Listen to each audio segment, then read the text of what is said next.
বন্ধুরা, আজকে আমি যে চিড়ে ভাজা বানাচ্ছি। আগে চিড়েগুলোকে ভালো করে ধুলো ঝরিয়ে নেব। ভালো করে ধুলোগুলো ঝরিয়ে নিলাম। এর মধ্যে জল আর সামান্য লবণ মিশিয়ে নিলাম।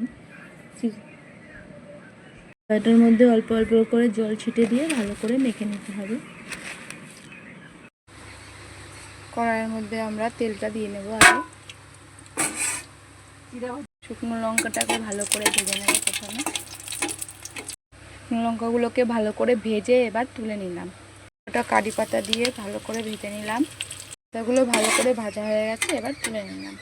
বাদামগুলো ভালো করে ভেজে নিচ্ছি। বাদামগুলোকে ভালো করে ভেজে নিয়ে তুলে নিলাম।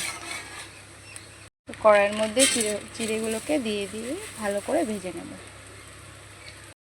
চিড়েটাকে ভালো মতন করে কড়াইয়ের মধ্যে নাড়িয়ে চাড়িয়ে ভাজতে হবে। চিড়ে ভাজাগুলোর মধ্যে আমি বাদাম, শুকনো লঙ্কা আর কারি পাতাগুলো মিশিয়ে দিলাম। রেডি হয়ে গেল আমার চিড়ে ভাজা।